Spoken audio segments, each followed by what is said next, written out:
Alléluia. Bonjour l'église, vous allez bien? Ça va bien? Ok, alors on va la refaire. Bonjour l'église, vous allez bien? Ok, est-ce qu'on peut se lever ensemble? Bienvenue à chacun, allez-y, rentrez, prenez place. Alléluia. Dieu est bon. Dieu est bon. On est heureux ce matin d'être ensemble. Et j'espère que c'est comme ça à chaque fois qu'on se rend compte qu'on est heureux d'être ensemble. Vous avez des frères et des sœurs à côté de vous, l'un l'autre. Vous le savez ça, j'espère. On est frères en Christ, Louis. Frères et sœurs en Christ. Alléluia. Et ça réjouit nos cœurs. Une famille, elle est unie. Et même si vous n'avez pas eu cet exemple-là, on proclame que dans le nom de Jésus, nous sommes une famille et elle est unie en Christ. Amen. Alléluia. On est très heureux d'accueillir ce matin le pasteur Alexandre Zagario. Sois le bienvenu. Son épouse Marie-Lou, bienvenue également. Gaëtan, bienvenue. Alors, si je ne me trompe pas, tu es bien la sœur de Hyacinthe alors. Donc la maman d'Alexandre, ok, super. Mélodie, bienvenue. Guillaume, Jérôme, oh là là, Jérôme, bienvenue. Bienvenue à chacun. Et ça fait vraiment plaisir de vous avoir de Saint-Étienne jusqu'ici, d'avoir fait la route, d'être avec nous, soyez bénis. Il y a ce verset de Philippiens 2, 3, 5 qui nous dit: ne faites donc rien par esprit de rivalité ou par un vain désir de vous mettre en avant. Au contraire, par humilité, considérez les autres comme plus importants que vous-même et que chacun regarde non ses propres qualités, mais celles des autres. Tendez à vivre ainsi entre vous, car c'est ce qui convient quand on est unis à Jésus-Christ. Amen. J'aimerais ce matin qu'on vienne vraiment avec humilité devant le Seigneur. C'est le mot qu'il m'a donné. Soyons humbles. Vous savez que la Bible dit que Dieu fait grâce aux humbles, mais il résiste aux orgueilleux. Et parfois, on vient trop plein de nous-mêmes dans la présence de Dieu. Et on lui demande encore des choses, mais on est tellement plein de nous-mêmes. Mais Dieu dit non, viens avec humilité, déverse-toi devant moi, viens comme tu es. Viens comme tu es et abandonne-toi à moi. Alléluia. Seigneur, merci pour ta présence. Merci pour ta vie ce matin. Nous voulons louer ton nom. Nous voulons venir avec humilité. Nous voulons venir avec aussi révérence dans ta présence. Reconnaissant que tu es Dieu. Reconnaissant qu'il n'y a pas d'autre nom que ton nom Jésus, par lequel nous pouvons être sauvés. Et ce matin, nous, l'Église réunie, nous voulons proclamer ton nom. Nous voulons élever une louange de reconnaissance. Nous voulons élever un cri d'adoration dans ce lieu ce matin, parce que tu en es digne. Que ton nom soit loué. Amen. Alléluia.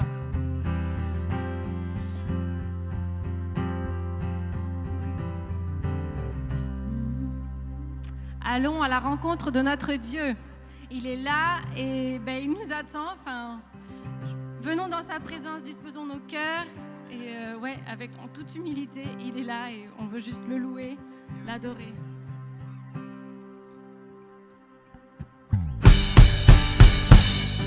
Et en toute liberté, il n'y a pas de raison d'être retenu par quoi que ce soit.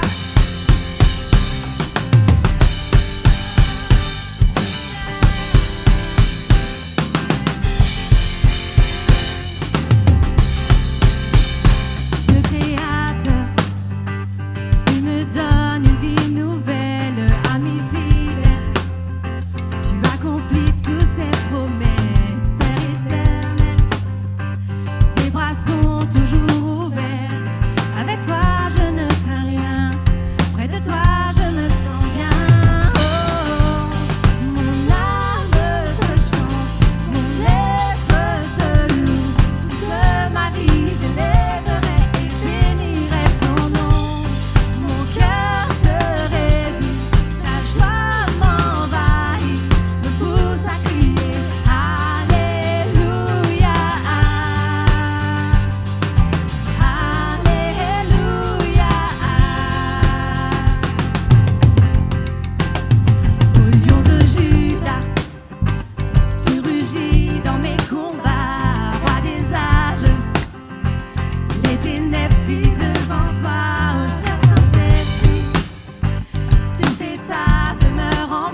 réjouir dans ta présence et y demeurer. Sois loué, sois glorifié, Jésus.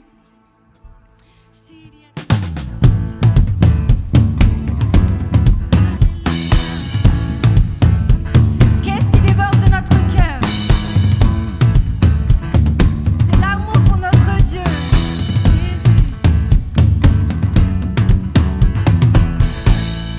Je me réjouis dans le nom du Seigneur. Je me confie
chemin du salut.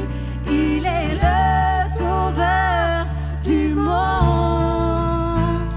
En l'honneur de son nom, nous crions, l'acclamons. Gloire à Dieu, Jésus-Christ, sauveur du monde. Oh, oh, oh, oh, oh, oh, oh. Annonçons partout qu'il revient bientôt. Réclamez le monde pour sa gloire. Que l'Église acclame le roi qui revient. Saint de majesté, notre Rédempteur. Il est roi, oui, il règne dans les cieux. Et son nom est Jésus, il est le Messie. Il est roi, oui, il règne dans les cieux. Et son nom est Jésus, il est le Messie. Il a ouvert pour nous le chemin du salut. Il est le sauveur du monde. Jésus, en l'honneur de son nom, nous crions, l'acclamons. Gloire à Dieu, Jésus-Christ, sauveur du monde. Il a ouvert pour nous le chemin du salut. Il est le sauveur du monde. En l'honneur de son nom, nous crions, l'acclamons. Gloire à Dieu,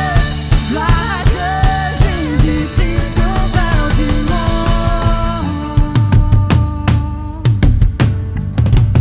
Alléluia, sauveur du monde. Jésus, il combat pour nous dès le début. Jésus, il y a 2000 ans et encore aujourd'hui. Jésus, le seul nom capable de vaincre les ténèbres, capable de vaincre tout. Jésus, pour que nous vivions libres, pour que nous puissions demeurer dans ta présence à tout jamais. Alléluia, Jésus. Oh, il a ouvert pour nous le chemin du salut. Il est le sauveur du monde. En l'honneur de son nom, nous crions, gloire à Dieu, Jésus-Christ, sauveur du monde.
devant le roi rédempteur, le sauveur du monde.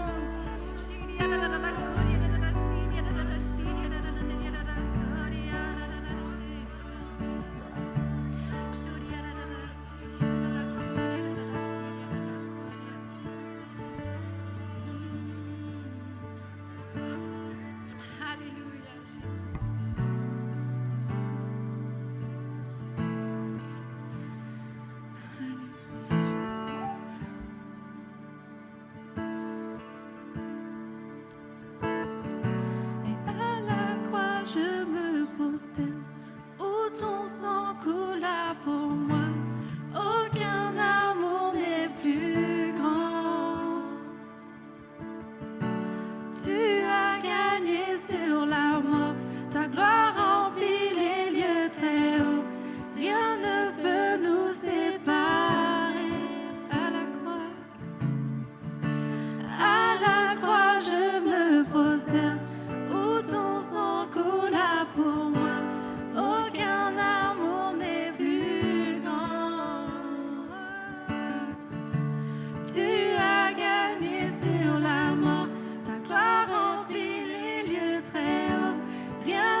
Je sais que tu m'aimes. Oh, je sais que tu m'aimes. À la croix, je me prosterne, où ton sang coula pour moi. Aucun amour n'est plus grand. Tu as gagné sur la mort, ta gloire remplit les lieux très hauts. Rien ne peut nous séparer. Croix, je me prosterne, où ton sang coula pour moi. Aucun amour n'est plus grand. Levons le nom de Jésus en ce lieu. Tu as gagné. Tu as gagné sur la mort, ta Gloire remplit les lieux très hauts. Rien ne peut nous Chantons, tu déchires le voile. Tu déchires le voile. Tu traces un chemin. Car tu as. tout accompli. Tu déchires le voile. Tu Déchire le voile, tu traces un chemin, car tu as tout accompli. Alléluia.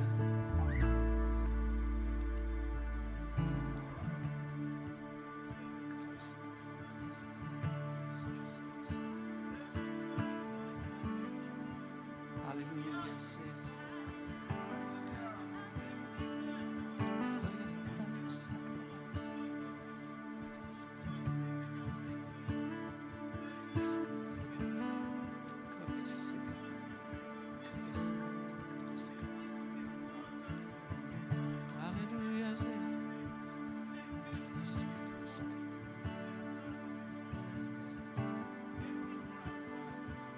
Alléluia, Jésus. Alléluia, Jésus. Alléluia, Jésus.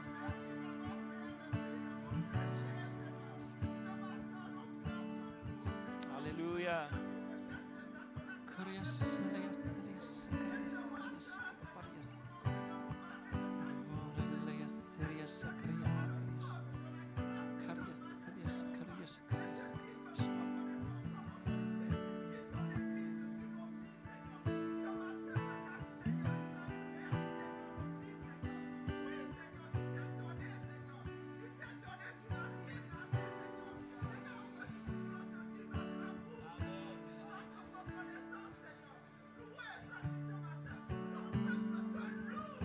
Alléluia.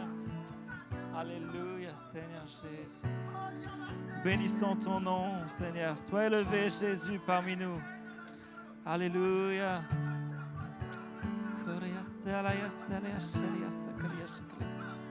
Alléluia.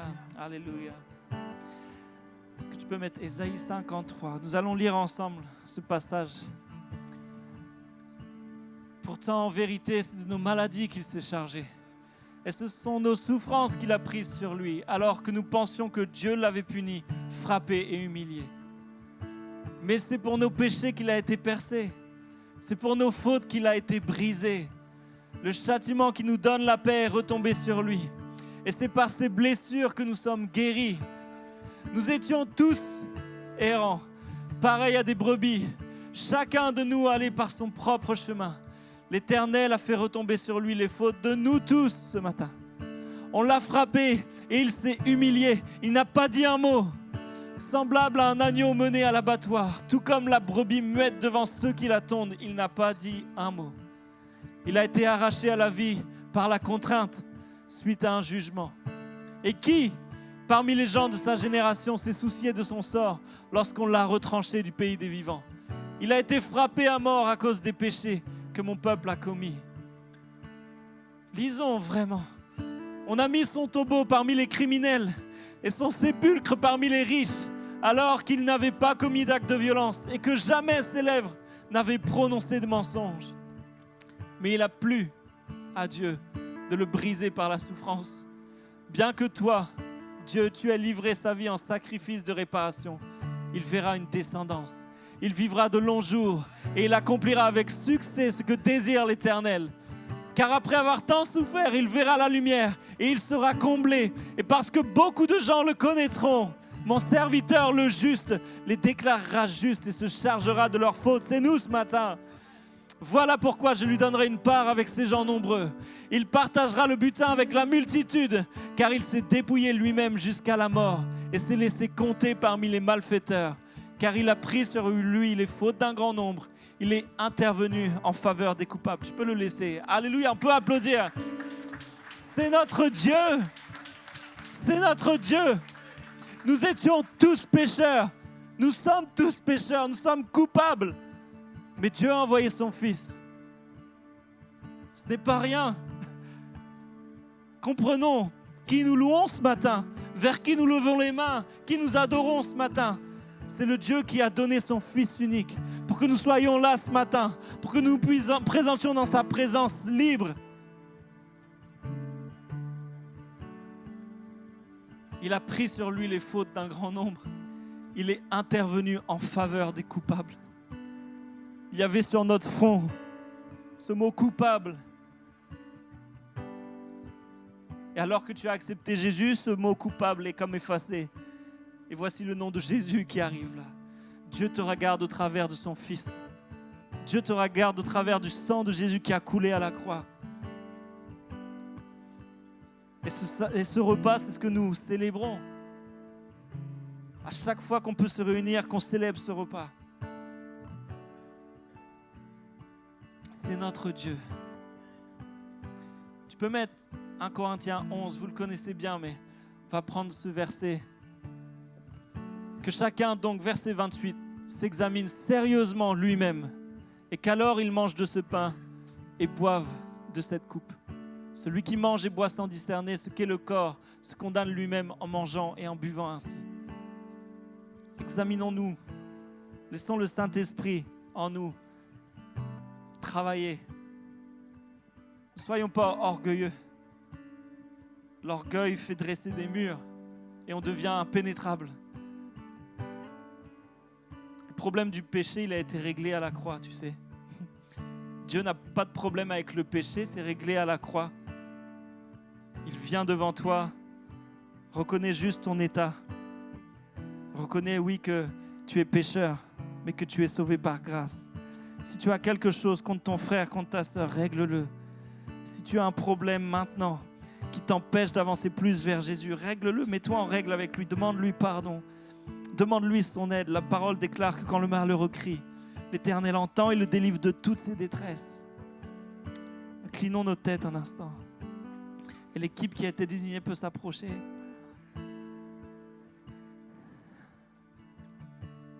Nous reconnaissons qu'à la croix, tu as tout accompli. Ta parole, la parole, Jésus, te présente comme l'agneau de Dieu qui est venu ôter le péché du monde.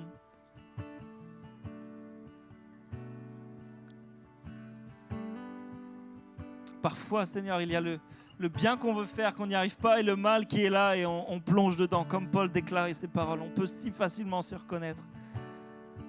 Mais on veut te demander, Seigneur, de nous aider, de nous accompagner par ton esprit. Nous voulons être de ceux qui marchent par l'esprit. Nous voulons être ce peuple de l'esprit. Viens ce matin purifier nos cœurs, purifier nos pensées. Viens guérir les maladies. C'est nos souffrances que tu as portées, c'est nos maladies que tu as portées, c'est le péché, c'est nos fautes que tu as portées. Inclinons nos cœurs ce matin devant le roi des rois. Que ceux qui veulent partager ce repas se lèvent simplement à leur place. Les équipiers viendront vers vous avec le pain et le vin dans 2 coupelles différentes. Ce sera un seul passage. Chacun se sente libre dans la présence de Dieu ce matin. Amen.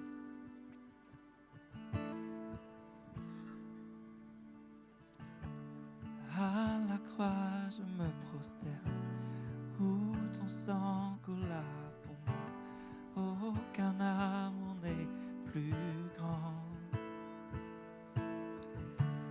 Tu as gagné sur la mort, ta gloire remplit les lieux très hauts. rien ne peut nous séparer. Comme une prière déclare, oui, à la croix je me prosterne, où ton sang coula pour moi, aucun amour n'est plus grand. Tu as gagné sur la mort, ta gloire remplit les lieux très hauts. Rien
déclare-le ce matin. Non, rien ne te freine. Tu as tout donné pour que j'aie la vie. Prends mon cœur tout entier. Seigneur, me voici. Ton amour est fort. Il brise les chaînes et terrasse de la mort. Non, rien ne te freine. Oh, tu as tout donné pour que j'aie la vie. Prends mon cœur tout entier. Seigneur, me voici. Oh, Seigneur, me voici.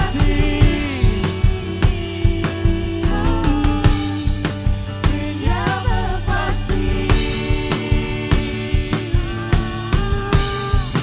Seigneur, me voici.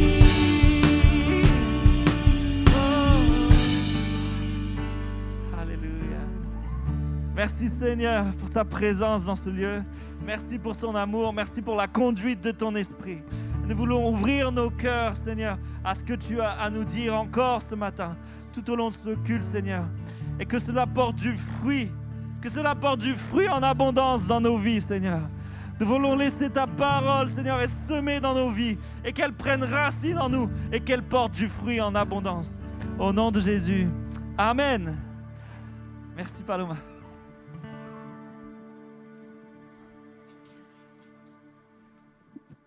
Bonjour à tous, c'est l'heure de prendre vos agendas. Alors, les veilles matinales reprennent dès demain matin, comme c'est la fin des vacances scolaires, donc préparez vos réveils. Pour demain, la veille de 6h, vous recevrez le lien Zoom par mail aujourd'hui. À partir de demain et jusqu'à samedi, il y a une semaine nationale de prière qui se met en place. Tous les soirs, il y aura des temps de prière sur Zoom à 20h et vous recevrez également le lien par mail. Mardi, à 19h, nous aurons notre soirée de prière et intercession sur Zoom et vous allez aussi recevoir le lien par mail, ce qui fait que si vous n'êtes pas inscrit à la newsletter, vous pouvez envoyer un mail avec votre nom et prénom pour pouvoir recevoir les mails avec tous les liens et toutes les informations. Dimanche, nous continuons donc les cultes. Comme vous savez, il y a 2 cultes qui se font sur inscription, un culte à 9h30 et un culte à 11h30. On vous rappelle qu'il est impératif de vous inscrire et surtout d'honorer votre inscription. Dimanche prochain également, à 14h, il y aura je perds mes mots. Il y aura une audition pour le groupe de louanges. Ça concerne tous ceux qui sont artistes, peintres, chanteurs et également la technique. Donc, si vous souhaitez participer à cette audition, il faut vous inscrire. Vous avez jusqu'à demain. Pour la partie technique et son, c'est auprès de Raphaël qu'il faut s'inscrire. Et pour la partie chanteur, artiste, c'est auprès de Jonathan Fleury.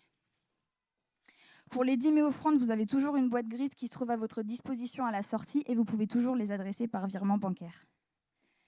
La CVN Kids, on vous rappelle qu'il est impératif dès la fin du culte d'aller chercher vos enfants pour que la salle puisse être nettoyée et désinfectée. Et comme la garderie a repris du service, pour changer les couches, maintenant, ça se passe dans les toilettes handicapées du milieu. Une annonce également qui est un petit peu lointaine, mais on commence à vous en parler dès maintenant. Du 5 au 11 avril, nous aurons une semaine de jeûne et prière sur le thème « Libérer des liens de malédiction » et d'autres infos seront à venir dans les semaines qui vont suivre. Et enfin, une dernière annonce, si vous avez des symptômes du Covid, on vous rappelle de rester chez vous, de nous contacter, on priera pour vous, mais ne prenons aucun risque, soyez bénis. On peut l'encourager, toujours. Merci beaucoup, Paloma. Jonathan, je peux introduire notre orateur. Alors, on a un orateur qui nous vient de très, très loin. On veut l'accueillir avec vraiment beaucoup de joie, beaucoup de chaleur, parce que c'est notre frère. Alors, vous avez entendu parler de lui, mais aujourd'hui, vos yeux le voient. Alex, tu peux venir. Alors, Marilou, viens aussi. Viens, Marilou. Alors, il n'y a pas très longtemps qu'ils ont choisi de se dire oui. Il y a à peu près combien de mois? 6 mois. Donc, c'est les jeunes mariés. C'est tout frais. On veut vraiment les honorer ce matin. Alex fait un travail extraordinaire à Saint-Étienne. Il a une œuvre pionnière. On ne sait pas ce que c'est ici, mais c'est dur, c'est difficile. Et on a souvent eu des temps de cœur à cœur avec mon frère. On a eu des temps où vraiment c'était compliqué, mais il a tenu. Et il y a une église qui est à Saint-Étienne aujourd'hui, avec des frères et des sœurs qui avancent tranquillement. On veut les honorer. Et Berlandia, elle est où dans la salle? Elle n'est pas là. Oh purée. Sa sœur part juste de Saint-Étienne pour venir nous rendre visite. Elle ne vient pas ce matin. Elle sera là au deuxième culte. Elle sera là au deuxième culte. Oui. Bon, ça va alors. Donc, c'est la petite sœur de Berlandia que vous connaissez. Et c'est vraiment... Je prends 2 minutes, Alex. Donc, tu as le droit de dépasser de 2 minutes après. Vous restez, hein. Berlandia a sa sœur au téléphone et sa sœur cherche une église. Et à un moment... Elle dit, est-ce qu'il n'y a pas la CVN Saint-Étienne? Et elle cherche une ACVN. Sauf qu'il n'y avait pas tout ça à Saint-Étienne. C'était tout nouveau. Et là, à un moment donné, il y a la CVN, Alex se met en route, il commence à travailler. Mais Berlandia ne savait pas qu'elle était prophétique, qu'elle était en train d'envoyer sa sœur pour trouver un mari. Mais ce qui est bon, c'est qu'elle a cherché premièrement le royaume de Dieu. Elle cherchait une église, une assemblée. Et Dieu lui a donné une assemblée et un mari. Amen. Alléluia! Dieu est bon. Alléluia! Dieu est bon. Amen. Soyez bénis. Alex, Alléluia. merci. Tu as toute la place. Merci beaucoup. Merci beaucoup. Quelle joie d'être avec vous, les amis, bien-aimés. C'est vraiment une joie. Je tiens à vous saluer de la part de l'Assemblée de Saint-Étienne, votre assemblée sœur qui vous aime et voilà, qui pense à vous. On est très heureux d'être là. Voilà, j'étais vraiment touché par ce qu'on a vécu ce matin. Ça m'a vraiment interpellé, j'étais touché par le temps de louange et je remercie l'équipe parce qu'on sent vraiment la présence de Dieu, on sent que quelque chose est là. Il est là ce matin, amen. J'étais touché aussi par les paroles que Jonathan nous a données. Il parlait d'humilité, bien-aimé. Et je crois que c'est quelque chose qui nous concerne très proprement. J'aimerais employer un autre mot, si tu me permets, Jonathan. Un mot qui va de pair, c'est vulnérabilité. Je vous engage à ça, bien-aimés. Vraiment, je m'y engage le premier, bien sûr. J'engage les frères et sœurs de Saint-Étienne. Mais je crois qu'il y a vraiment une démarche dans la vulnérabilité qui est essentielle. C'est-à-dire accepter de se rendre fragile, de se rendre, atteignable. Et il me semble, bien-aimés, qu'une église qui ne partage que les forces, une église qui ne partage que les qualités, les compétences, est une église qui entre très rapidement dans la compétition. Une église qui accepte de partager les faiblesses est une église qui tisse le lien fraternel et qui devient forte. Et vraiment, je vous encourage à ça. Ce matin, essayons de nous rendre vulnérables devant Dieu. Essayons de dire au Seigneur, Seigneur, voilà, je mets de côté mes qualités, mes compétences, mes intelligences, mes dons, peu importe. Et j'aimerais me rendre devant toi fragile et vulnérable, Seigneur. Fais-de-moi ce que tu veux. Voilà, j'aimerais simplement qu'on considère le contexte, bien-aimé, dans lequel on est en train de vivre. Alors je me réjouis parce que je vois une église vivante, une église rayonnante, une église heureuse, une église bénie. Et c'est vraiment touchant. On a des temps un peu plus compliqués à Saint-Étienne, pour ne pas vous le cacher. Mais je me réjouis quand je vois ça. Néanmoins, bien-aimé, on est dans une phase étonnamment compliquée, une phase étonnamment difficile. Et on traverse une saison qui est vraiment une saison particulière. Et j'aimerais qu'on le considère ensemble ce matin. Et voilà, j'aimerais qu'on considère un petit peu les différentes crises dans lesquelles l'Église est en train de passer. Et je crois qu'elles sont nombreuses, elles se succèdent. Il y en a plusieurs. Crise politique, il y a une crise sanitaire, bien évidemment, que vous connaissez, il y a une crise sociale, économique, ainsi de suite. Mais j'aimerais qu'on regarde un petit texte un petit peu. Dans Matthieu 24, je crois en avoir déjà parlé lorsqu'on avait eu le culte en commun, mais j'aimerais revenir sur un tout petit bout de Matthieu 24, du verset 7 à 8. Alors, j'ai trouvé une version un petit peu particulière qui dit les choses d'une manière étonnante. C'est Jésus qui parle. Hein. Quand c'est Jésus qui parle, chez nous, on souligne en rouge et on se rend doublement attentif.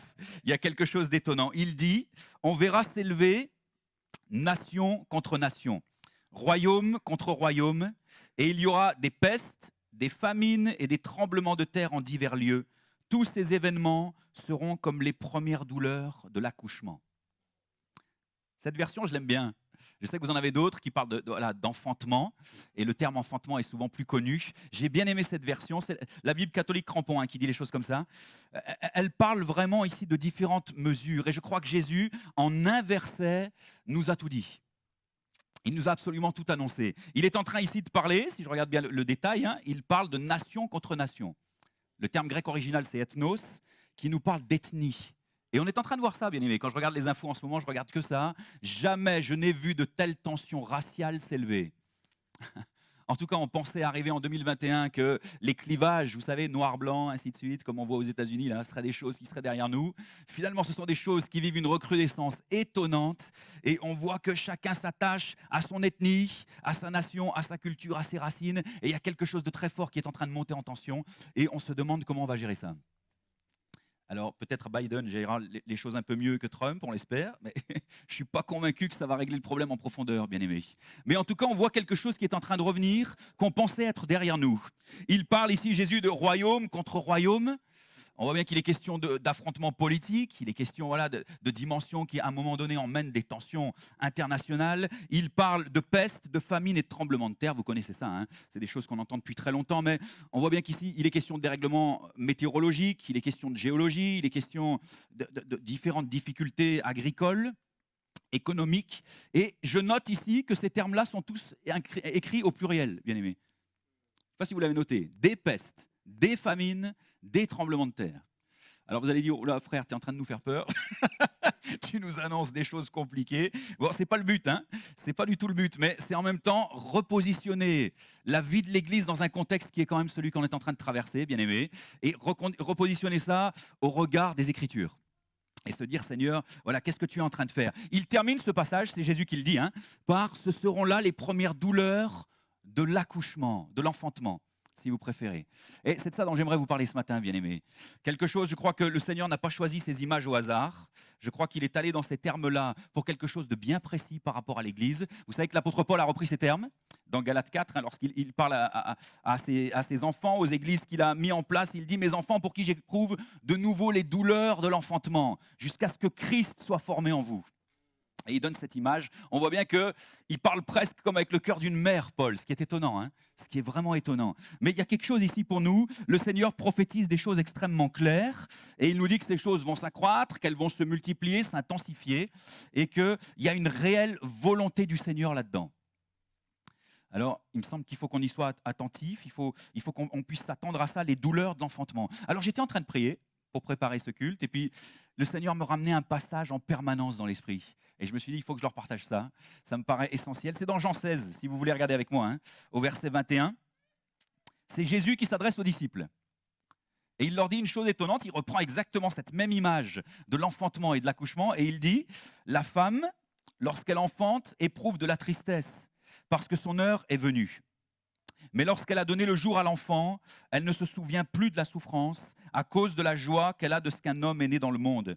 Vous donc aussi, vous êtes maintenant dans la tristesse, mais je vous reverrai, et votre cœur se réjouira, et nul ne vous ravira votre joie. Amen.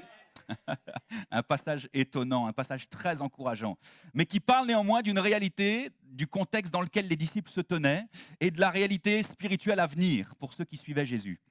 Et on voit ici les disciples qui étaient dans une situation critique, bien aimés. Et quelquefois, nos regards sont un petit peu semblables aux regards qu'avaient les disciples à ce moment-là. Ils regardent Jésus dans l'abattement, ils regardent le contexte qui commence à se resserrer, l'étau du complot qui se resserre autour de lui, et puis se préfigure tranquillement l'image de la croix. Et puis, une tristesse commence à remplir le cœur des disciples. Et ils sentent qu'il y a quelque chose qui va se passer. Et les disciples ont été très abattus, bien aimés, on le sait. Ils ont déserté le terrain, ils ont tourné le dos, ils se sont même enfuis en détalant, pour dire les choses un peu clairement. Mais il y a quelque chose qui était là, dans lequel Jésus était en train de préparer les choses. Amen. Une ère de douleur était en train de s'ouvrir devant eux. Et une ère de douleur, c'est jamais quelque chose de simple, c'est jamais quelque chose d'évident. Mais Jésus était en train de leur annoncer les choses. Toutes les peines, les angoisses étaient en train de se rassembler. Vous connaissez l'histoire à Gethsémane, hein, les émotions qui nous sont décrites dans le cœur de Christ, bien aimé. Mais toutes les angoisses se rassemblent et à un moment donné, il y a quelque chose qui rentre en travail. Jésus est en train d'entrer en travail et puis le Saint-Esprit pousse et quelque chose est enfanté à la croix. Notre rédemption est enfantée à la croix. Amen.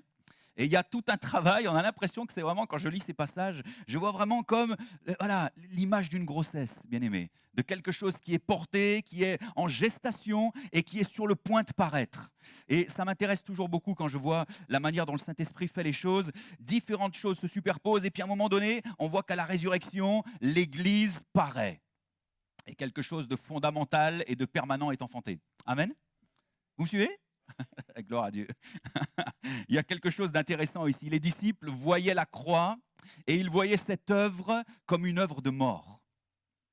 Pour eux, c'était une tombe, bien aimé. C'est la fin de tout. Ça y est, notre Seigneur est pris, il est emporté, on est en train de le mettre à mort. C'est terminé pour nous. Notre situation est faite. Amen. Et c'est intéressant, bien aimé, parce que on voit bien que le regard de Dieu était très, très, très différent sur la situation. Là où les disciples ont vu une tombe, Jésus voyait une matrice. Là où les disciples voyaient la mort, Dieu voyait un utérus, bien-aimé. Quelque chose pour enfanter une œuvre nouvelle. Amen. Et c'est intéressant pour nous de comprendre ça parce qu'il était une nécessité absolument pour les disciples de traverser malgré tout des temps qui n'étaient pas simples. Et très souvent, c'est comme ça, bien aimé. On le voit dans les périodes de réveil, je vais le dire comme ça, où l'histoire de l'Église a vécu un soubresaut, une dynamique d'esprit nouvelle. Toujours, vous le verrez si vous recherchez dans les historiques, elle a été précédée de temps d'effondrement, de temps de rétrécissement, de temps presque d'arrêt. C'est toujours comme ça. On voit, il y a une espèce de chute, quelque chose qui s'arrête, et brusquement, quelque chose est enfanté qu'on n'attendait pas, et la gloire revient au Seigneur. Amen. Et je crois qu'un réveil vient, bien aimé. Je crois vraiment que quelque chose de nouveau est en train de venir, qu'un temps tout à fait particulier vient sur la France, qu'un temps tout à fait particulier vient sur l'Europe. Je pense que c'est pour le monde entier, bien aimé. Et il me semble que l'Esprit à nouveau pousse pour enfanter quelque chose. Je pense que vous le savez, bien aimé, hein, que vous le sentez et que vous êtes alerte et attentif à ce que le Saint-Esprit dit. Mais c'est intéressant vraiment pour nous de comprendre ça. Quelquefois, on considère les choses sous cet angle, bien aimé. Je ne sais pas ce que tu vis, mon frère, ma soeur, mais souvent, moi, je me suis trouvé dans ces positions. J'essaie de me rendre vulnérable devant vous, hein, comme ça, on vit les choses ensemble. Souvent, je me suis trouvé dans ces positions, bien aimé, à dire à Dieu, mais Seigneur, tu es en train de me conduire à ma mort. Tu es en train de m'emmener là dans des trucs, je sais très bien que je ne m'en remettrai pas. Et puis quelquefois, on parle comme ça, bien aimé. On n'est pas bien, on est stressé, quelquefois on est en colère, on dit à Dieu, Seigneur, je ne comprends plus ce que tu es en train de faire. Vous savez, bien aimé, quand une femme est enceinte, elle est stressée. Les premiers temps, les premiers mois, c'est compliqué. Les nausées, il y a la colère, il y a les humeurs, il y a les tensions. Vous connaissez ça, mesdames, hein, bien mieux que moi. Il y a toutes ces choses-là qui bousculent. Le corps se prépare à quelque chose. Et souvent, c'est compliqué parce qu'elle est en gestation, bien aimée, et qu'il y a quelque chose qui est en train de croître à l'intérieur d'elle. Église, tu es enceinte de quelque chose. Et il faut l'entendre de la part du Seigneur, bien aimé. Tu es enceinte. Et c'est pourquoi tu es stressé, c'est pourquoi les temps sont compliqués, c'est pourquoi parfois il y a des tensions, c'est pourquoi quelquefois tu vis même de la colère et qu'il y a des humeurs qui sont changeantes. Et même si je vous vois très réjoui et très heureux, je suis convaincu qu'on traverse tous des choses plus ou moins semblables, bien-aimés. Il y a quelque chose qui est là. Alors, lorsqu'on est, bien-aimé, fatigué, ébranlé, éprouvé, qu'on est dans des humeurs compliquées et que quelquefois on perd un peu le cap, c'est pas le temps d'être dans le relaxement, d'être dans la détente. Lorsqu'on est porteur d'une promesse, bien-aimé, notre devoir est de nourrir cette promesse. Notre devoir, c'est de travailler à nourrir et de se rendre collaborateur de ce que le Saint-Esprit fait. Amen. Quelque chose est au fond de ton esprit, mon frère, ma sœur. Quelque chose est au fond de l'esprit, est au fond du cœur de Dieu pour que l'Église soit porteur de quelque chose de nouveau. Et il me semble vraiment qu'il faut qu'on regarde les choses comme ça. Quelquefois, on a un regard faussé sur les choses, bien-aimé, je vous assure. On voit les circonstances, on se dit, mais Seigneur, c'est pas vrai. On est en train de perdre toutes nos libertés. L'Église est en train d'être réduite à rien. On nous réduit à simplement une stature associative. Et puis, on n'a plus le droit de rien faire. Compliqué de pouvoir atteindre la moindre dimension d'évangélisation, la moindre dimension de rassemblement. On tue le lien fraternel, ainsi de suite, ainsi de suite, ainsi de suite, bien aimé. Et on sent bien que les choses deviennent compliquées. Mais on a un regard quelquefois qui est tronqué, sur ces choses, bien aimé. Vous savez, si je prends l'exemple du peuple d'Israël et que je regarde comment Israël, qui n'était qu'une famille de 70 personnes, a été conduite en Égypte. Si on regarde cette histoire, bien aimé, on voit quoi? 430 années de souffrance, d'esclavage, de brisement. On les a réduits à la condition la plus misérable qui soit. On a tué leurs bébés. On a vendu leurs femmes. On les a amenés dans des dimensions d'extrême vulnérabilité. Et si on regarde bien les choses, on se dit, Seigneur, mais c'est absolument stupéfiant les dimensions dans lesquelles tu as conduit ton peuple. Quelquefois, on peut se poser des questions, bien aimé. Comment Dieu peut-il permettre que son peuple passe par des temps pareils? C'est absolument stupéfiant. Mais vous savez, il y a d'autres points à noter dans cette histoire, bien aimé. Israël a été préservé en Égypte. Oh, vous allez dire, qu'est-ce que tu es en train de dire là, Alex? Israël a été préservé, bien aimé. Du petit noyau de 70 personnes qui étaient là en tant que famille, ils ont été préservés de nations plus puissantes qu'eux, qui auraient pu les réduire à rien. L'armée de l'Égypte les a protégés, les autorités de l'Égypte les ont gardés, et très étonnamment, l'Égypte, plutôt qu'une tombe pour Israël, est devenue un utérus. Que s'est-il passé pour Israël, bien aimé? De 70, ils sont devenus 1 600 000. Gestation. Ils se sont développés à tel point, bien aimé, avec une telle ardeur, une telle vitesse, une telle efficacité, qu'à un moment donné, le peuple égyptien a commencé à voir Israël comme une nation même qui allait s'élever contre eux, qui devenait même une menace. Et puis ils ont commencé à dire, il faut qu'on puisse réagir. Amen. Mais néanmoins, bien aimé, au milieu de cette période extrêmement obscure, quelque chose de très puissant s'est produit dans l'invisible. Amen. Quelque chose s'est produit, bien aimé. Il y a vraiment une œuvre du Saint-Esprit qui a été faite.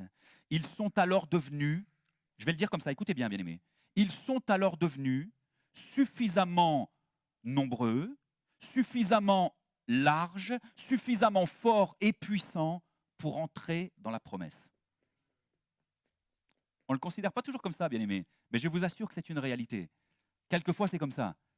Dieu met des promesses devant toi, mais il est un temps où il va devoir travailler ton cœur et travailler ta vie jusqu'à ce que ta stature, ta position, tes forces et tes capacités soient suffisantes pour que tu prennes possession de ta promesse. Amen. Vous me suivez, bien-aimés? Il y a quelque chose d'intéressant, bien-aimés. Il me semble que ce temps où tout se rétrécit là, où tous les espaces de liberté se rétrécissent, où tout semble se ramener autour de nous comme pour nous emmener dans un cocon, vous savez, une chrysalide, quelque chose qui nous réduit à une extrême petite mesure, bien-aimés, est un temps pour la croissance. C'est un temps pour croître. Croître en humilité. Gloire à Dieu, Jonathan l'a reçu ce matin. Croître en humilité, croître dans la grâce, croître dans la connaissance de Christ, croître dans l'amour, croître dans la révélation, croître dans les compétences spirituelles, bien-aimés. Il y a toute une mesure, croître dans l'intimité avec Jésus-Christ. Une mesure, une dimension dans laquelle le Seigneur veut nous emmener. Croître dans la justice, croître en sainteté, en consécration. Amen. C'est le temps qu'il nous faut utiliser, bien-aimés, pour croître. Et je crois que c'est une œuvre invisible, interne, intérieure, à laquelle le Saint-Esprit nous appelle. C'est un temps qu'il ne faut pas gâcher, bien-aimés. Il me semble vraiment que c'est un temps qu'il ne faut pas qu'on gâche. Il faut qu'on se saisisse de l'occasion que le Saint-Esprit nous donne de pouvoir nous contenir voilà, dans cette prison, je vais le dire comme ça, cette forme de tombe là, que parfois on imagine, jusqu'à ce que cette prison ne puisse plus nous contenir, bien-aimés. Jusqu'à ce que cette circonstance-là ne puisse plus nous contenir et que quelque chose nous emmène à l'élargissement. Amen. Alléluia. Alléluia. Pierre a dit les choses comme ça, bien aimé. Je l'ai noté, 1 Pierre 1 au verset 6, il dit « C'est là ce qui fait votre joie, quoique maintenant, il faut bien l'avouer, dit-il, quoique maintenant, puisqu'il le faut, vous soyez attristés pour un peu de temps par diverses épreuves. » Vous entendez ce qu'il dit, bien aimé? Quoique maintenant, puisqu'il le faut. C'est-à-dire, c'est une nécessité. Il y a une nécessité dans ce que le Seigneur est en train de faire pour emmener à un moment donné une dimension nouvelle. Amen. Et je crois que c'est une nécessité, bien aimée, quelquefois que nous soyons ébranlés. C'est une nécessité quelquefois dans le cœur de Dieu que l'Église soit secouée, que l'Église soit emmenée, je vais le dire très tendrement, bien aimé, dans l'inconfort. Dans l'inconfort. Amen. Il me semble que nous, on est très habitués au confort, bien aimé. On aime la sécurité, on aime les choses dans lesquelles on peut se poser tranquillement, vous savez. Voilà. Et puis, à un moment donné, pouvoir être là dans une forme de détente et dire Dieu va faire. Sauf que cela, ça produit la mollesse, bien aimé. Ça produit une mollesse spirituelle qui ne nous aide pas à porter du fruit. Amen. Il me semble, bien aimé, que les choses commencent à prendre leur dimension et que l'on prend connaissance des fruits et de la mesure propre à l'Église quand l'Église est éprouvée. Amen. Je vais le dire comme ça. Vous allez me dire si ça vous parle. Le caractère n'est pas connu tant qu'il n'a pas été éprouvé par la tentation. L'amour n'est pas connu tant qu'il n'a pas été éprouvé par la haine. La foi n'est pas connue tant qu'elle n'a pas été éprouvée par l'épreuve. La puissance du pardon n'est pas connue tant qu'il n'a pas été éprouvé par l'offense ou la trahison. Vous en convenez, bien-aimés, ou pas? C'est une réalité, hein? Tant qu'on n'est pas éprouvé, bien-aimé, qu'on n'est pas secoué, difficile de connaître la vraie mesure de ce qui est en nous, de ce que Christ a déposé en nous. Amen. Mais je crois qu'il nous appelle à une forme d'excellence, bien-aimé, à quelque chose de nouveau. Je vais le dire comme ça, Dieu ne prendra jamais le risque de permettre à son Église de perdre sa teneur, de perdre sa saveur. Jamais il ne le permettra, bien-aimé. Jésus nous a donné des images par rapport au sel, vous connaissez l'histoire. Hein? Et si le sel perd sa saveur, avec quoi l'assaisonnera-t-on, bien-aimé? Je crois qu'il y a vraiment quelque chose pour nous qui est à noter ici. Dieu ne prendra pas le risque de voir ta vie perdre sa teneur. Dans Jérémie 48, il y a une image très étonnante qui est donnée, bien-aimé. Quand je la lis, à chaque fois, elle me surprend. Je me dis, Seigneur, mais c'est incroyable comme tu travailles. Seigneur, c'est étonnant comme tu fonctionnes. Jérémie 48 dit les choses comme ça, au verset 11. Moab était tranquille depuis sa jeunesse. Il reposait sur sa lie. Il n'était pas vidé d'un vase dans un autre et il n'allait pas en captivité. Vous entendez, bien-aimé? Aussi, son goût lui est resté et son odeur ne s'est pas changée. C'est pourquoi voici, les jours viennent, dit l'Éternel, où je lui enverrai des gens qui le transvaseront. Ils videront ses vases et feront sauter ses outres. Une image très intéressante, bien-aimé. Ici, l'Éternel est en train de nous parler de l'odeur de Moab. Ça vous fait penser à quoi le mot outre, bien-aimé? Ouais, le vin. Mais ouais, le processus de vinification, bien aimé. Ça fait penser à ça. Jésus a employé ce terme-là aussi, de nouvelles outres pour un nouveau vin. Amen. Il y a cette idée-là, bien aimé, de quelque chose voilà, qui n'a pas été transvasé. Il y a une dimension dans laquelle la fermentation n'a pas produit encore son effet. Et il est une nécessité à un moment donné que Moab soit transvasé. C'est-à-dire qu'il soit délogé de la position confortable dans laquelle il est et emmené dans une autre position, afin que la teneur qui est la sienne demeure. Est-ce que vous savez que les nations ont une odeur devant Dieu, bien-aimés? Peut-être je vous étonne ce matin. Est-ce que vous savez que les églises locales ont une odeur devant Dieu? La Bible nous parle d'un bon parfum. Vous connaissez ça, bien-aimés, hein? Un bon parfum qui monte et que Dieu agrée. Nos vies individuelles, bien-aimés, dans la consécration, ont une odeur, une saveur devant Dieu. Et je crois que c'est à cela que Dieu apporte la plus grande importance, la teneur de ta vie spirituelle. Amen. Alors on voit ici que plusieurs fois le vin doit être transvasé pour accroître et développer sa saveur, sa teneur, les tanins, ainsi de suite, bien-aimés. Je crois véritablement que c'est une priorité pour Dieu ici. Dieu est clair avec Moab. Il dit clairement que son odeur ne lui plaît pas. Clairement, il dit ici, il y a quelque chose qui ne me va pas, mais je vais y remédier. Je vais travailler afin que Moab change. Amen. Je crois, bien aimé, que du temps est passé sur nos églises, du temps est passé sur l'Europe, du temps est passé depuis l'époque pionnière où les premiers implanteurs sont venus, apportant le feu du réveil dans nos nations. Du temps a coulé, bien aimé. Et quelquefois, le temps a coulé et sans qu'on s'en rende compte, la teneur, la saveur, l'odeur a tranquillement reposé sur sa lie. Vous me suivez, bien aimé? Et il est une nécessité qu'à un moment donné, Jésus secoue un peu les choses. Avec amour, bien aimé, toujours. Il ne secoue pas pour détruire, jamais. Il nous aime tellement fort. Mais il y a une nécessité néanmoins que quelque chose soit ravivé. Amen. Amen, amen. Nous, on n'aime pas ça, bien aimé. On n'aime pas du tout être secoué, on n'aime pas être mis dans l'inconfort, on n'aime pas être bousculé, mais quelquefois, c'est vraiment une nécessité. J'ai vu un reportage, bien aimé, il n'y a pas longtemps, j'avais partagé avec nos bien-aimés à Saint-Étienne, j'étais stupéfait. Des scientifiques en Arizona ont fait une expérience étonnante. Ils ont créé, vous pouvez trouver ça sur Internet, si vous tapez sur Google, la plus grande serre du monde, je crois, ça s'appelle. Ils se mettent dans le désert de l'Arizona, ils ont créé un gigantesque dôme dans lequel les scientifiques se sont proposés de reproduire une biosphère parfaite, les conditions les plus parfaites qui puissent être, et ils ont planté là des arbres fruitiers, et ils se sont dit, on va voir, en contrôlant les éléments, ce que ça va donner. Et puis, sans surprise, les plants ont commencé à devenir très importants et à produire en très grande abondance des fruits très gros. Sauf que les scientifiques se sont aperçus qu'il y avait néanmoins un problème. Les branches qui portaient les fruits commençaient à casser. Vous savez pourquoi, bien aimé? Parce que dans la serre, il n'y a pas de vent. Et les scientifiques en sont arrivés à cette conclusion. Il faut du vent pour que les branches bougent, se contorsionnent, soient à un moment donné un peu agitées, pour que la sève coule correctement, qu'elle se renforce et soit capable de porter des fruits beaucoup plus conséquents. Quelquefois, il y a besoin de tempêtes dans ta vie, mon frère, ma sœur.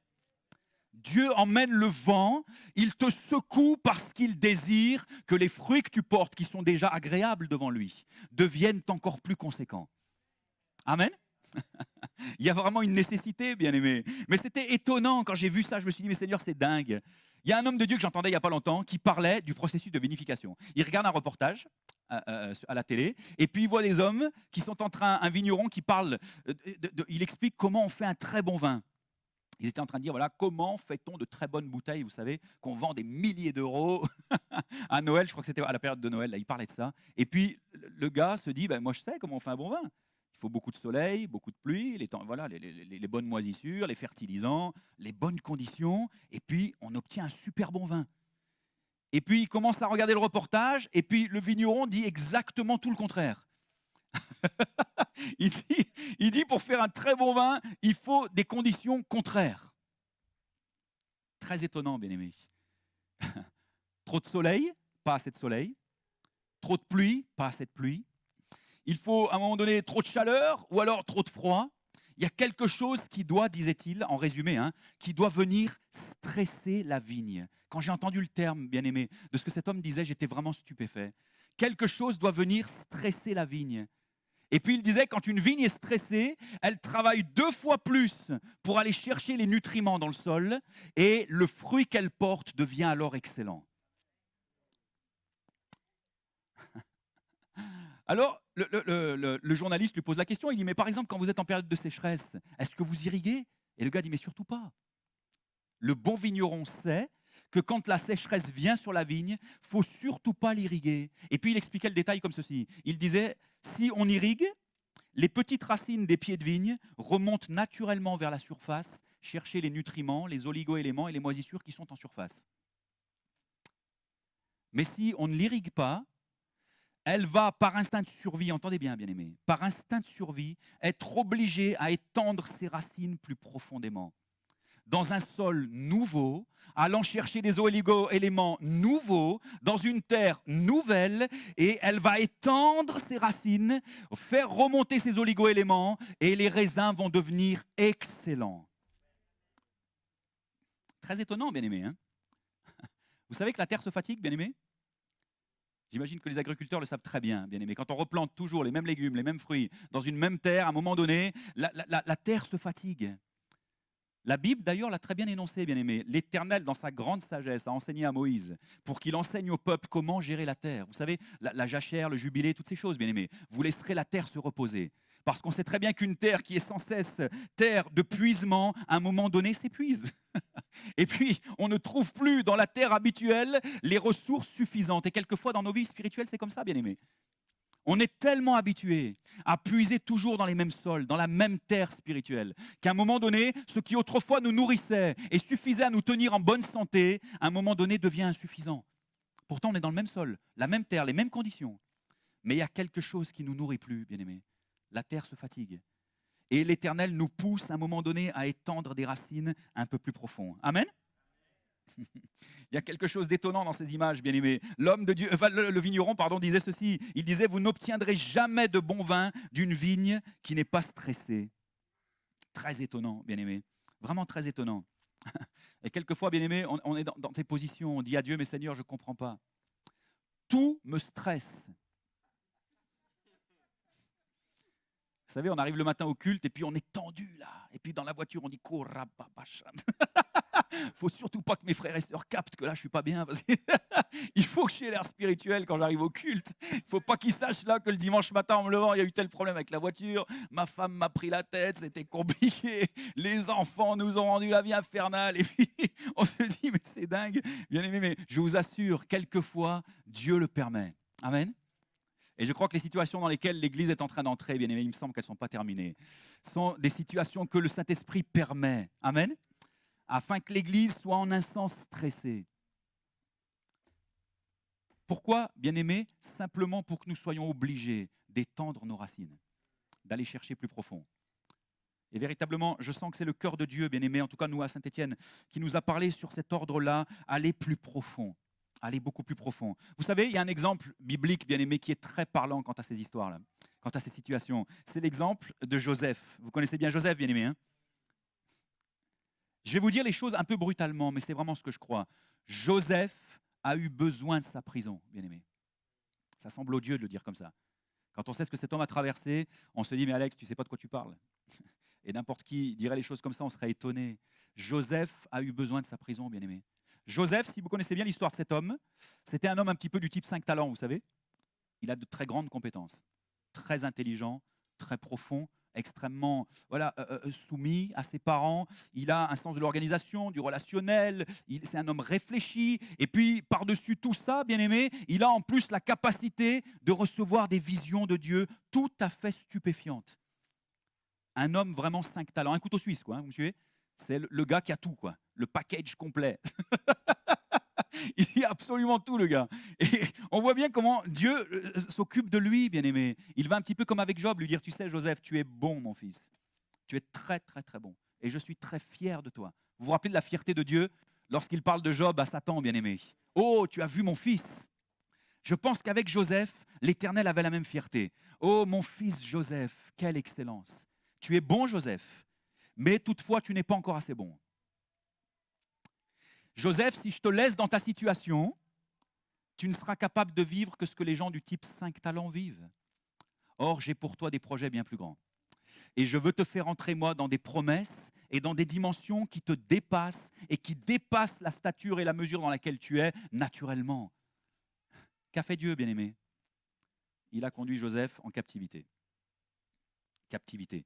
Esclavage, vous le savez, trahison, ses frères le vendent, l'emmènent auprès des Ismaélites qui le vendent, puis il se retrouve, bien-aimé, en Égypte, chez Potiphar. Vous connaissez toute l'histoire, bien-aimé. Puis, malgré toute la dignité, malgré tout le respect, malgré tout l'honneur et la persévérance dans laquelle il se tient, à un moment donné, quelque chose foire, pour le dire comme ça. Et on voit vraiment quelque chose d'étonnant, bien-aimé. Il y a quelque chose d'étonnant. J'imagine Joseph, le texte est très pudique et nous dit très peu de choses, mais j'imagine Joseph dans sa prison, bien-aimé. La Bible nous dit qu'il est resté plus de 10 ans en prison. 10 années, bien-aimé. Quand j'y pense, mon cœur s'émeut, bien-aimé, mais c'est très troublant. 10 années. On voit cet homme-là au début qui fait ses premières armes, il arrive chez Potiphar, sens de l'organisation, Potiphar lui confie tout. Un homme sérieux, droit, il sent qu'il y a la grâce sur lui, il y a quelque chose chez ce garçon, c'est indéniable. Et puis tout d'un coup, ses talents s'exercent, il gère toutes les affaires de Potiphar, et puis tout d'un coup, bim, tout s'arrête, bien-aimé. Prison. À quoi peuvent bien servir des talents et des compétences telles que celles que possédait Joseph lorsqu'on est oublié de tous au fond d'une geôle, bien-aimé? Ça peut bien servir à quoi? Pas grande utilité. Et j'imagine, la Bible ne le dit pas, mais j'imagine les discussions de Joseph avec Dieu. Seigneur, tu as parlé à mon grand-père Abraham. Seigneur, il y avait une promesse sur mes pères. Seigneur, lorsque j'étais jeune, tu m'as montré les étoiles, la lune et le soleil s'incliner devant moi. J'ai vu ces gerbes-là. Seigneur, j'ai vu ces choses-là. Tu as parlé à mon cœur et cette promesse, elle était brûlante en moi. Et aujourd'hui, Seigneur, me voici dans une prison qui sera certainement ma tombe, oubliée de tous, me voici perdu. Vous me suivez, bien-aimé? Très étonnant. Et là où Joseph voyait une tombe, Dieu voyait un utérus, bien-aimé. Dieu voyait une matrice pour générer quelque chose de nouveau. Dans ce temps-là, Joseph a été oublié, abandonné. Joseph a vu tous ses talents et toutes ses compétences mourir. Pour le dire tel quel, bien-aimé, je crois vraiment qu'un certain Joseph est mort là. Mais qu'un autre Joseph apparut. C'est une figure christique, Joseph, hein, bien-aimé. Vraiment, il manifeste pour ses frères ce que Christ a été pour nous, bien-aimé. Il manifeste vraiment quelque chose de très profond. Cet homme-là, dans l'oubli et la captivité, à un moment donné, a été contraint par Dieu. Joseph devait dire, « Père, tu m'as oublié !» Joseph va plus profond. « Seigneur, tu as promis !» Joseph, plus profond. Seigneur, mais je ne comprends pas. Joseph, plus profond. Seigneur, il y a les chansons, j'ai pourtant aidé, machin truc. Joseph, plus profond, plus profond. Quel était le seul loisir que Joseph a bien pu cultiver dans sa cellule, bien-aimé, si on y réfléchit? Joseph n'a pu développer, selon moi, qu'une seule obsession, comprendre ce que voulaient dire ces songes. Selon moi, ça paraît clair, bien-aimé. Comprendre ce que voulaient dire ces songes. Autrement dit, bien-aimé, il s'est attelé de force et par contrainte à comprendre le langage de Dieu. Vous suivez, bien-aimé? À décortiquer le langage de Dieu. Ça veut dire quoi, Seigneur? Tout ce que tu m'as dit là, ça veut dire quoi? Finalement, quand tu me fais des promesses et que l'appel semble être important sur ma vie, quand je suis persuadé que j'ai quand même quelques compétences là pour te servir, Seigneur, comment peux-tu m'emmener à de telles morts? Et Dieu lui disait, plus profond, Joseph, plus profond. Joseph a alors commencé à développer des racines, bien-aimé. Il a commencé, dans la captivité de sa vie, à développer de très profondes racines. Il a commencé, bien-aimé, à comprendre le langage de Dieu. Vous savez, très souvent, on est comme ça dans l'église, bien-aimé, je le vois partout. Les gens disent, oh, que j'aimerais que Dieu me parle comme un tel. Qu'est-ce que j'aimerais que Dieu me donne de telles visions, que je puisse prophétiser comme ça. Alléluia. Oh. Et on cherche à se mettre proche de ceux qui ont, vous savez, selon nous, l'onction et la révélation, parce qu'on se dit, Seigneur, j'aimerais moi aussi avoir la même chose. Bien-aimé, le langage de Dieu s'apprend. Amen. Le langage de Dieu s'apprend. Je vous donnerai 3 directives, bien-aimé, dans ce sens-là. Il te faut d'abord l'identifier, il te faut ensuite l'étudier et encore le maîtriser. L'important, ce n'est pas comment Dieu parle à ton frère ou à ta sœur. L'important, c'est comment Dieu te parle à toi. Amen. L'important, c'est ce que Dieu te dit, comment il te le dit. Comment il répond à ton tempérament, ton caractère, l'état de ton cœur, ta sensibilité, ton langage aussi. Les images qui ont bercé ta vie tout au long de ton parcours et avec lesquelles le Seigneur va pouvoir te conduire et te développer. L'important, c'est cela, bien-aimé. Amen. C'est à un moment donné que dans une intimité forcée, parce que c'est ce qu'a vécu Joseph, bien-aimé, une intimité forcée, alors quelque chose de profond vienne ta maturité. C'est étonnant, bien-aimé, de la part du peuple de Dieu d'être obligé de dire des choses comme ça, mais je vous assure que quelquefois Dieu nous oblige à l'intimité. C'est choquant de le dire comme ça, bien-aimé, hein, parce que l'intimité naît naturellement de l'amour, allez-vous me dire. Quand on aime, on est intime. Ce n'est pas aussi naturel qu'il n'y paraît, bien-aimé. Je vous assure que l'intimité avec Christ n'est pas aussi évidente qu'il y paraît. Et que bien souvent, ma nature doit être contrainte et forcée à une forme d'intimité. Amen. Rien n'est plus humiliant que l'intimité, bien-aimé. Le jeûne et la prière, il n'y a rien de plus compliqué dans l'Église. C'est vrai ou c'est pas vrai? Il n'y a rien de plus humiliant, il n'y a rien de plus contraignant. Ça réduit mon être à rien. Je suis obligé de faire des efforts, je suis obligé d'abandonner mes loisirs. Tout ce qui satisfait la chair, à un moment donné, est mis de côté. Il y a comme une forme de mort à soi. C'est étonnant, bien aimé, ces disciplines-là, mais l'intimité coûte toujours cher. Et elle a toujours un prix élevé. Et c'est pour autant le seul moyen pour Dieu de faire de son Église ce qu'elle doit devenir. Amen. L'intimité. Il faut que Dieu te parle, mon frère, ma sœur. Amen. Ne gâche pas le temps, mon frère, ma sœur. Les temps où ton espace est réduit, où tes libertés sont réduites, à, tuer le temps ou endormir ton esprit devant des activités inutiles, mon frère, ma sœur. Essaye d'exploiter le temps. Développe quelque chose de précieux. Amen. Développe dans la présence de Dieu. Bien-aimés, les épreuves sont une nécessité, je vous assure. Et il est une nécessité que nous développions une intimité profonde. Et je crois que Dieu contraint son Église aujourd'hui, bien-aimés. Autrefois, on était zélés, ce qui importait, c'était les campagnes, ce qui importait, c'était, les effets, vous me suivez, de l'Église. Et on pensait que notre influence était là. Et Dieu est en train de ramener le cœur de l'Église à l'essentiel, bien-aimés.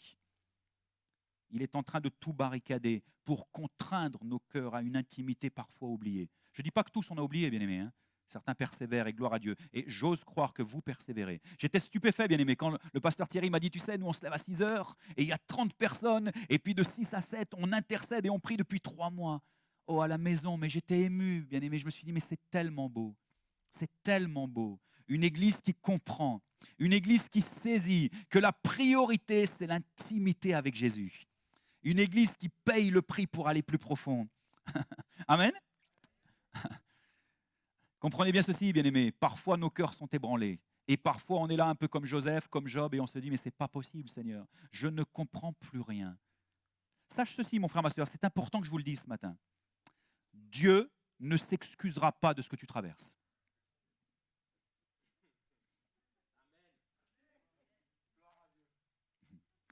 Dieu ne s'excuse pas, bien-aimé. Avez-vous déjà vu Dieu dire à Job, mon fils, je m'excuse. Oh, ça a dû être dur pour toi, allez, ça va aller. Vous avez lu ça dans le livre de Job? Nulle part, bien-aimé. Au contraire, alors qu'il est en train de restaurer Job, il est encore en train de lui passer des savons. On se dit, mais c'est pas vrai, quoi. Vous suivez, bien-aimé? Il y a quelque chose d'étonnant. Pourquoi Dieu s'excuserait-il, bien-aimé, d'avoir emmené Job dans de telles situations pour faire de lui un homme plus excellent? Pourquoi Dieu s'excuserait-il d'avoir emmené Israël en captivité 430 ans pour qu'il devienne la nation porteuse de toutes ses promesses? Pourquoi Dieu s'excuserait-il de l'agonie de Joseph, 10 années en prison, quand on sait que Joseph est devenu quoi? Le nourricier des nations, bien-aimé. Le nourricier des nations. Alors que les temps compliqués sont venus sur toute la terre, Joseph est devenu la source nourricière de Dieu pour les nations. Et c'est à cela que tu es appelé, mon frère, ma sœur, à être le nourricier des nations. Amen. Entends ça, CBN. Tu es appelé à nourrir les nations de la part de Dieu. Pourquoi Dieu s'excuserait-il de l'agonie de Christ, bien-aimé? Quand tout notre salut, notre rédemption, est ce que nous vivons aujourd'hui, réjouissant le cœur du Père, en découle. Pourquoi il s'en excuserait, bien-aimé? N'attends pas, mon frère, ma sœur, que Dieu vienne te plaindre en disant « Oh, pardon ». Vous savez, quelques chrétiens sont là-dedans. J'attends que Dieu me demande pardon. Dieu fait-il des erreurs, bien-aimé? Dieu a-t-il des manquements? Dieu est-il dans des ingérences? Tout ce que sa main fait est parfait, est bon. Amen. Tout ce qu'il conduit et tout ce qu'il emmène est bon. Amen. Et même lorsqu'il te stresse et que les conditions semblent être opposées, bien-aimé, c'est encore pour ton bien. C'est encore par amour pour toi. C'est parce qu'il veut faire de toi qui est déjà très bon, quelqu'un d'excellent. Amen. Je suis certain qu'ici au Havre, bien-aimé, vous êtes tous des Joseph. J'en suis convaincu. Quand je vois votre église et que je vis des temps avec vous comme ça, mais je suis tellement béni. Et j'ose imaginer que pour nos bien-aimés, c'est pareil, bien-aimés. Quelle richesse. Vous avez de la connaissance, de la profondeur, de la consécration. Vous avez de l'amour. Il y a quelque chose de très profond, bien-aimés. Pour autant, vous n'échapperez pas.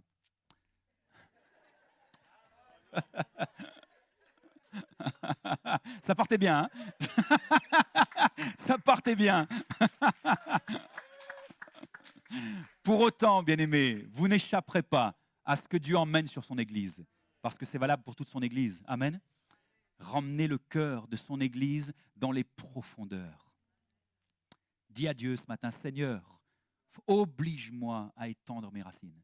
Je veux me rendre vulnérable, je veux me rendre collaboratif. Seigneur, je veux étendre mes racines. Quelquefois, c'est comme ça, mes bien-aimés, ça fait des années que tu marches dans l'Église. Tu n'as pas changé tes habitudes, tu pries toujours autant, tu lis toujours autant la Bible, le pasteur est toujours aussi bon, les frères et sœurs sont toujours aussi excellents. Pour autant, ce qui te nourrissait autrefois ne te nourrit plus. Il y a comme une lassitude sur ton âme qui vient. Vous savez, bien-aimés, il y a quelque chose qui vient, ça devient lourd, on n'est plus nourri, on aspire à quelque chose de nouveau. C'est le temps pour le nouveau, bien-aimés. De nouvelles outres pour un nouveau vin. Amen. C'est le temps pour le réveil. Dieu est en train de préparer son Église. J'étais en contact avec des frères et sœurs anglais, bien-aimés, britanniques, et une sœur a reçu une pensée très étonnante qui m'a beaucoup parlé. Elle disait très simplement que Dieu lui avait dit que l'Église était entre les mains de Dieu comme un circuit électrique entre les mains d'un électricien. Avant d'envoyer le jus, il était en train d'ajuster et de préparer chaque pièce. Il s'assurait que les résistances soient au bon endroit, que toutes les connexions et les soudures soient bien faites, parce que quand il allait envoyer le 220 volts, il fallait que ça passe. Vous me suivez, bien-aimés? Vous savez que quand un circuit est coupé, ne serait-ce qu'un tout petit peu, quand on envoie le jus, il n'y a rien qui se passe, bien-aimé. Tu peux mettre le doigt, tu ne prendras pas de décharge. Vous me suivez? Dieu veut que tu sois électrifié, mon frère, ma sœur. Amen. Il veut envoyer la puissance de l'Esprit dans les temps qui viennent. Et il faut que ta vie soit prête, que les jointures soient faites, que les liens soient faits, bien-aimés. Il faut que quelque chose de profond soit étendu. Amen. Je vais m'arrêter là, bien-aimés. Je crois que j'ai été bien assez long. Et merci pour votre patience.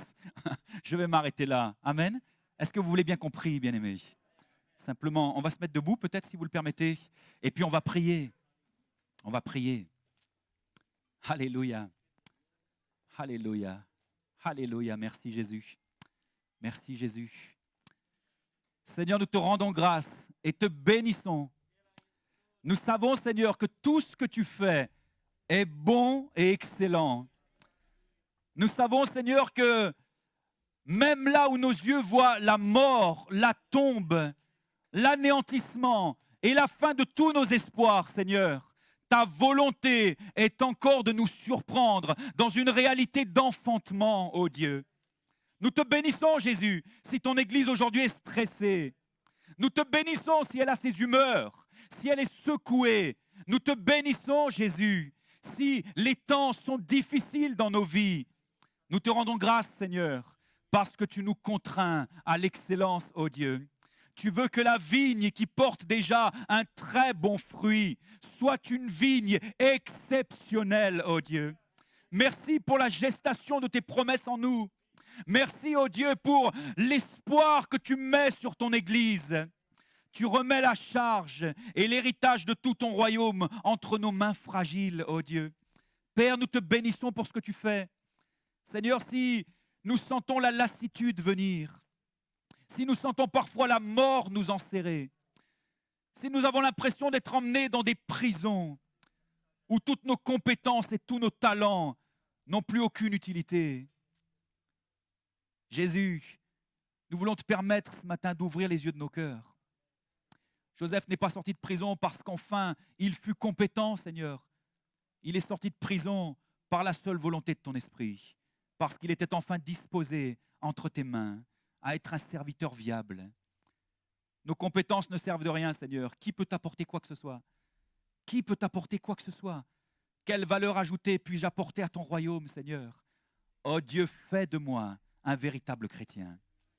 Fais de moi un véritable disciple. Fais de moi un véritable homme de Dieu, une véritable femme de Dieu. Un homme, une femme qui, en plus de recevoir des pensées, est maintenant capable de les interpréter, de devenir le nourricier des nations. Oh Dieu, merci pour la profondeur à laquelle tu me contrains. Merci pour le vent qui vient et qui me secoue. Merci pour les situations qui me stressent, oh Dieu. Parce que mon seul refuge et la seule direction qui m'est alors possible, c'est d'aller plus profondément dans ta présence. Ô Esprit de Dieu, je te bénis. Je te bénis pour ton Église et je te bénis pour une si belle Église que celle de la CBN du Havre. Qu'ils sont beaux tes enfants, Seigneur. Et je sais que tu es fier d'eux, comme tu fus fier de Job, de Joseph. Oh Dieu, mais tu veux les rendre encore meilleurs. Tu veux les rendre encore plus excellents. Et je te rends grâce, ô Seigneur, pour l'inconfort prévenant, précautionneux dans lequel tu les emmènes, afin qu'ils portent un fruit excellent pour la gloire de ton nom. Amen. Amen. Amen. Alléluia. Alléluia. Alléluia. On ne peut que dire Amen. Et je pense que l'Église doit répondre à ce qui vient d'être annoncé ce matin. Vous savez, restez là, restez connectés. C'est très important ce qu'on est en train de vivre maintenant. Avez-vous entendu ce que l'Esprit a dit à l'Église? C'est important de capter ce que l'Esprit nous dit ce matin. Et je pense qu'il y avait un message pour l'Église, pour la CVN, pour l'Église au sens large. Il est temps que nos racines aillent plus profond. Et il est temps également, vous savez, peut-être tu es là et tu es dans ce temps de sécheresse et tu demandes à Dieu l'eau. Et tu ne comprends pas pourquoi l'eau ne vient pas. Mais Dieu sait pourquoi et Dieu est bon. Inclinons nos têtes un instant. Ne pensez pas, voilà, oui, il y a un culte qui arrive, oui, il y a une... C'est pas grave tout ça. Commence à parler en langue là où tu es. Commence à élever le nom de Jésus. Peut-être demande pardon. Peut-être demande pardon au Seigneur. Peut-être mets-toi à genoux là où tu es. On ne va pas faire un temps d'appel où on lève la main. Non, chacun est devant Dieu maintenant, comme responsable de sa vie. Et tu dis, voilà, Seigneur, prends ma vie. Prends ma vie, la voici. J'ai peut-être voulu gérer, peut-être je me suis plaint, peut-être tout un tas de choses, mais je veux aller plus loin. Je veux être cette église réveillée. Je veux être cet enfant réveillé. Je veux être cet enfant qui devient adulte à la stature parfaite de Christ. Je veux tendre vers toi, Seigneur. Je veux marcher après toi, Seigneur. Je veux suivre tes pas, Seigneur.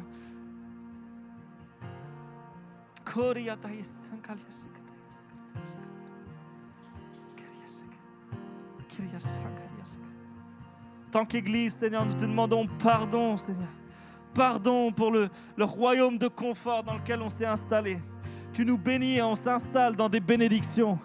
Et on s'y attache à ces bénédictions. Seigneur, on veut s'attacher à toi seul.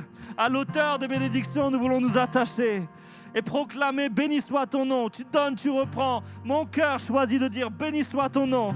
En toutes circonstances, en tout temps, Seigneur. Et je veux grandir pour cela. Je veux grandir pour être capable de proclamer cela. C'est compliqué ce matin. Saint-Esprit,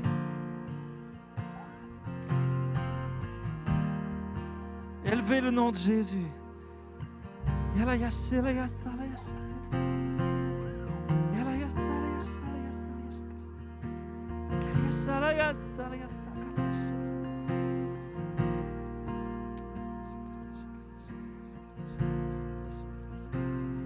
Quand le vin est nouveau, la puissance est nouvelle. Il y a la liberté et le royaume est là. Je laisse mes anciennes flammes pour qu'un feu nouveau brûle en moi. Déclarons ce chant, Église, ce matin, tous ensemble. Quand le vin est nouveau, la puissance est nouvelle. Il y a la liberté et le royaume est là. Je laisse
applaudir le roi des rois. Alléluia. Merci Père pour ta présence.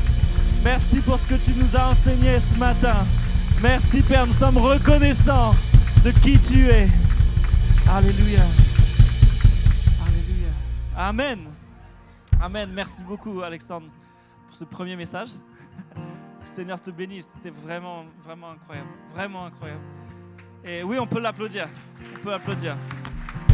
La gloire revient à Dieu, mais on peut honorer les hommes de Dieu, les femmes de Dieu qui le servent. Amen. Amen. Soyez bénis. Bon dimanche à chacun et bon appétit.